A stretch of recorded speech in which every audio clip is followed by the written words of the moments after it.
Hi and welcome to the studio. In this lesson I'm going to be covering 4 basic techniques in watercolour that every artist should have in their repertoire. You'll hear me referring to them a lot in my tutorials, and yeah, this is so that you understand what the concept of each of those techniques is and how to achieve them at a very basic level. So let's get into it.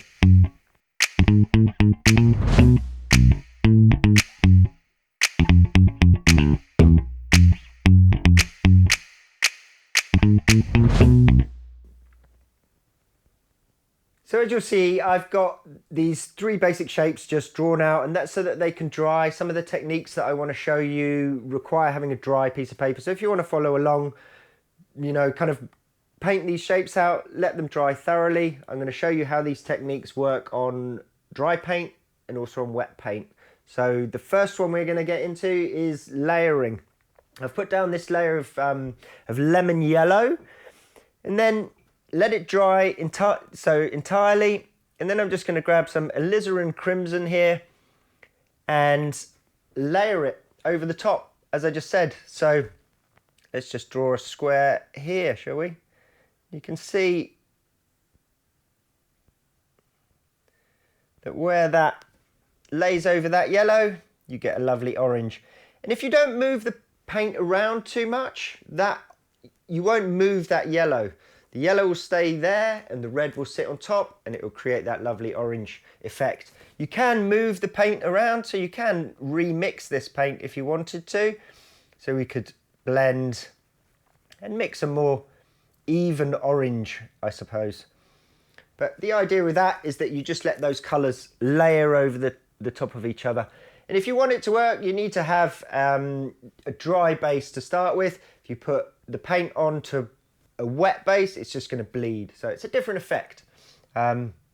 Just to show you, I'm going to put a bit more pigment in here, just to show you some of the variations that you could get in this orange just by putting some more pigment down there. See, really nice yellow, really nice orange, really nice red, simple to achieve. Let's move on to the next one. The second one we're going to look at is lifting out, and you can do this very effectively on when your paint's a little bit wet. So I'm going to show you, this is a square that I've left to dry. I'm just going to put down another square here with it wet.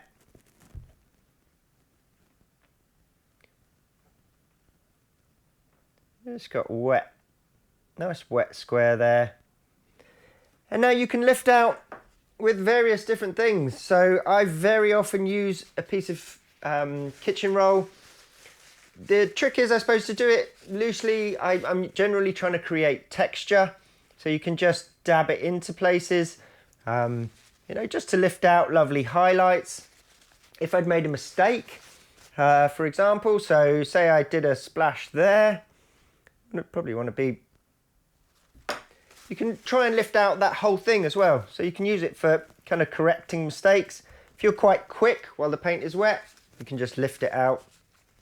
But these lovely textures, again, if I pressed really hard, you'd lift out a lot more. So you can get a lot of it, by pressing really hard, you can get rid of most of the paint and create a huge variety of tones and values. The other thing that I do quite often is I'll roll my piece of paper, my kitchen roll, into a shape that I can bend.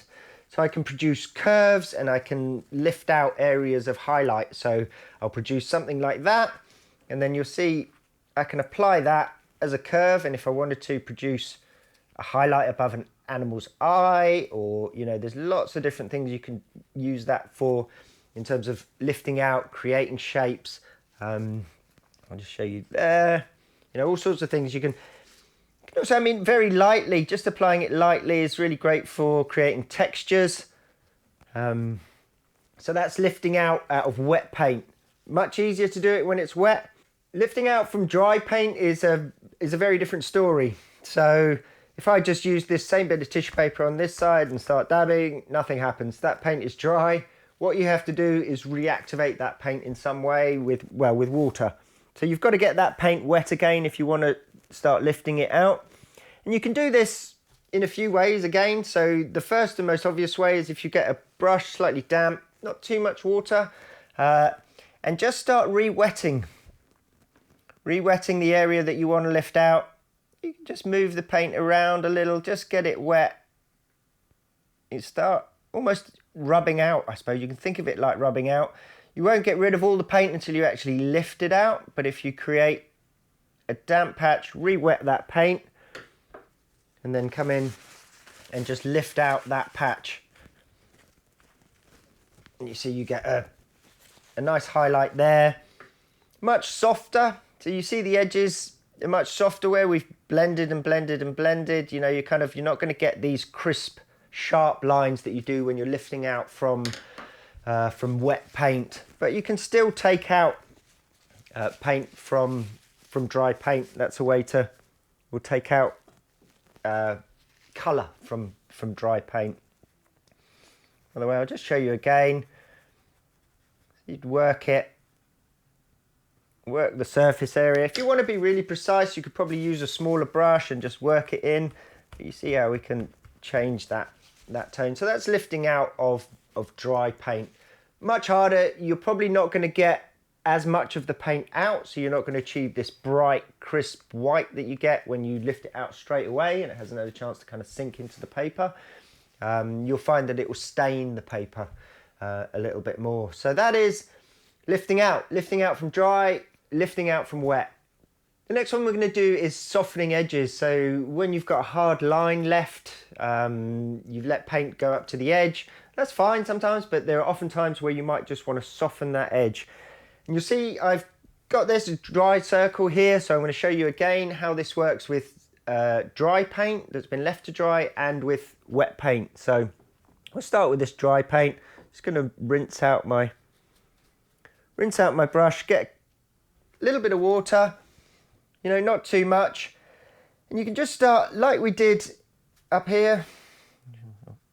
Just start going up to the edge. Just a gentle rub along the edge. So you only really have to just touch the edge.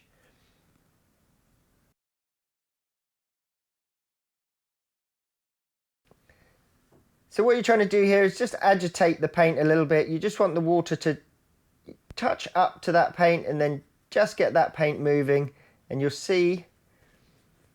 And if I soften here, so put clean water down here, you'll get that paint bleeding into that area. So you can see the difference here, how soft that line is compared to this very, very crisp line. And you can take this, you know, a few stages. That's a subtle effect, so a subtle softening. I could go further into this blue, just work it a little bit and really soften that edge down if I wanted to, and it would just start bleeding in. You can just lose that, and you see that starts to bleed in there. I've probably got a little bit too much water in there. I'll just dry my brush a little, take out a little bit of that water, but you can see how that just slightly starts bleeding in. And again, that's on dry paint, so you don't get as great an effect as if you're doing it with wet paint, which is what I'm going to show you now. So the same thing, we'll just do a nice blue circle. Not a very good blue circle, need a bit more paint on that.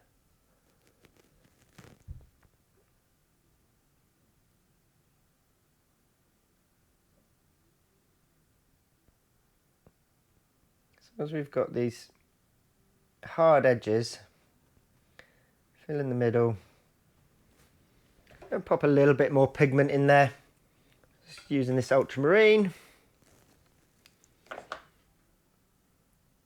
I want it to be a bit stronger, just so we can see the effect. So just dropping that paint back in and producing these very hard, crisp lines, just to show you how to then soften. So I'm going into my water, rinsing it out thoroughly. For this particular effect, I want clean water. Slightly damp brush, not too much water on there. And then just, there are lots of ways you can do it, but if I wet the paper going up to there, for example, so I'll start down here, wetting the paper, and just working my way up towards that edge, and then just touch in, and you'll see how that bleeds really nicely. Oh, look, puddle of water there. But you see that bleeding effect much more pronounced than here, and as a few minutes pass, that will bleed further and further and further into that wet area, because this paint is still wet. You've got another wet area here that's going to blend together and produce this really soft line. So that is softening edges. The next one I'm going to do is very basic. Might seem obvious, but it's called stop. And that's how to stop your paint where you want it to stop. So I'm going to show you, paint won't travel across dry paper. So you can create a very definitive stop line wherever you want in your picture just by ending the water there. So draw a few shapes here. Let's go with a circle. You probably won't be able to see this initially, but I'm struggling to see it, to be honest. So I'm just going to draw a little circle there.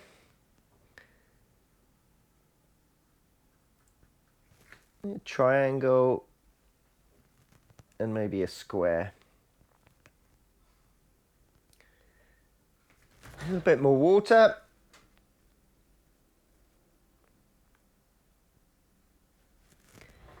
Now the edges of those wet patches are where my paint is going to stop. So I'm just going to put a bit of paint on there. I've got quite an intense bit of paint on the end of my brush. Not a super wet brush. I don't want lots of water to go in there. So just showing you there on the tip.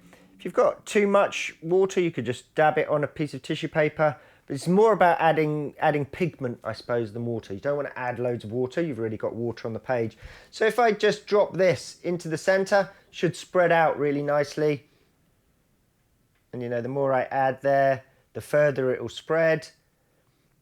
And the more water I have, the further it will spread. And that will carry on moving. What you've got to learn with watercolors is that will carry on moving for quite a while. So we can just leave that. I might just put a bit more closer to the edges so that it does make it to that stop point. And the same thing here with the triangle. You know, I'm just going to drop in paint in any kind of random shape. You know, kind of roughly drawn a square, but you can just put dabs of paint.